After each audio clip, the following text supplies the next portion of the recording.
Hello, my name is Nana Monkwitia, and today I'm going to be teaching you how to tie a tie. Now, do any of you know how to tie a tie? Some of you do, some of you probably don't. So, for people who don't, I guess this will be probably valuable to you. I myself didn't really know how to tie a tie until my second semester of college, and the only reason I actually learned how to tie a tie is because I needed to go to a job interview, and I didn't know how to do it. And usually I'll go to somebody, ask them to tie it for me, and then I'll put it around my neck.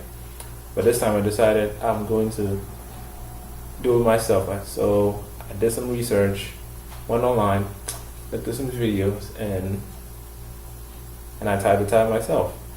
And it was very good because I kept needing how to tie. I kept needing to know how to tie a tie, and it's good that I knew that skill. And it's very important because, like I said, if you need to go to a job interview, if you need to actually have it at the job for your uniform or for your dress, like a dress code or something, it's a very good skill to have under your belt. Now, maybe you might not need it right now, but it's good to have. Still good to have it just in case, and maybe somebody might actually need your help with it. So today I'm going to be teaching you 3 different types of ties. The first one is the Windsor knot. Second one is the 4-in-hand knot, and the third one is the Pratt knot. Okay, let's get started with the Windsor knot. For the Windsor knot, you start. This is the starting position. Just a little with the little end, more up than the large end. You start by crossing the large end over the little end, and then up through the loop from behind, and then down again. Take the large end, swing it over to the other side, and then up through the loop from the front and down again. You should have something like this. Now take 2 fingers, place it on the knot, and then cross the large end over those 2 fingers, and once again go through the loop from behind.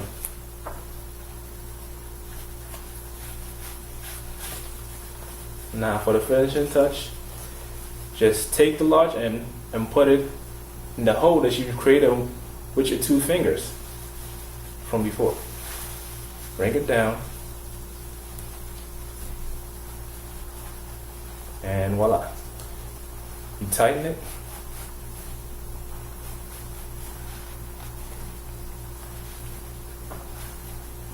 and you're done. Wasn't that easy? Now, this tie is very nice because it's thick, it's wide, and it's triangular, and it projects a lot of confidence. You know, somebody sees you wearing this, they're gonna take you seriously. Trust me. It's ideal for like an office job or like for a job interview. I think this is the first one I wore to my first job interview. Now, when I first got this tie, I kind of didn't really want to tie it anymore because the steps involved, I thought it was a little tedious. I mean, maybe I was just being lazy. So I decided to find another tie, another type of tie. And the one that I actually like, the one that I actually use a lot right now, is the 4-in-hand knot. That one is very easy to do. If you just woke up and you need a tie, you can just tie it up real nicely and then be out the door. Now, this is the starting position of the 4-in-hand knot. Like the Windsor knot, you start by crossing it over the little end, and then you swing it from behind to the other side, and then with your 2 fingers on the knot, bring that large end over. Bring the large end over the 2 fingers and up through the loop from behind. For the finishing touch, put it through the hole that you created with your 2 fingers.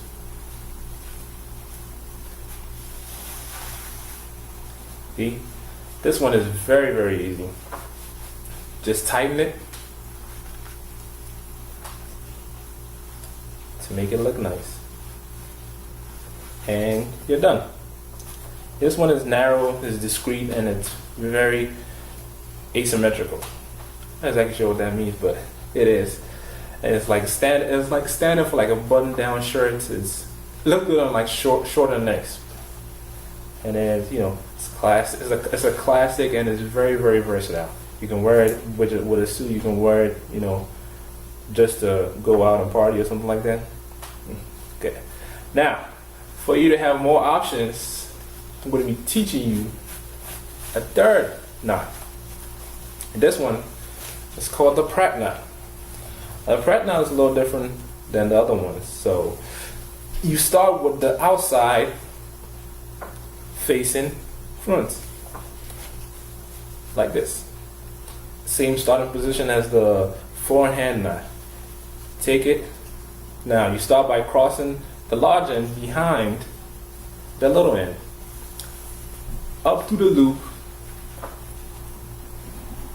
and then down. See? This one is a little easier than the Windsor Knot, but it's comparable in ease to the forehand knot. Now you take your two fingers, place it on the knot right here. You take the large end, cross it over your two fingers, and then you take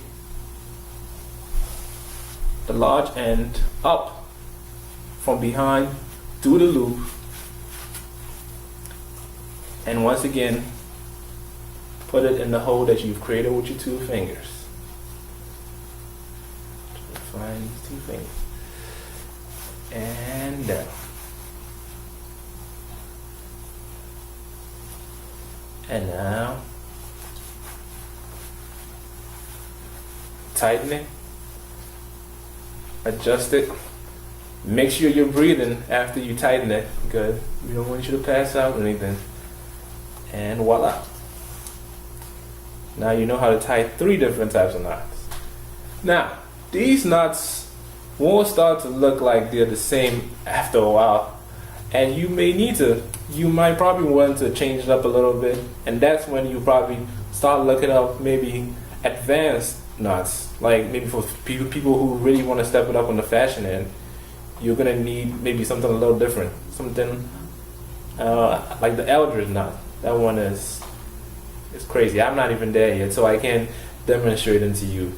And there's another one called the Trinity knot. It has like three triangles coming together in the end. There's even one that looks like a heart. I think it's called the heart-shaped knot. And the Merovingian knot. That one is very interesting. It's kind of like you're wearing 2 ties in one. Well, so if you guys master these and don't think maybe you can go up a little bit, you can go up a few notches, then try to look those up. So, in conclusion, a tie is a very, very valuable thing. It can make you stand out from the rest of the crowd. It can make you get noticed. Like if you have a tie on and somebody else who comes for a job interview doesn't have a tie on, you're probably going to get the job. So that's not a guarantee, but I'm pretty sure people are going to take you more seriously if you are in a tie than when you're not. So I hope you guys learned something today, and thank you.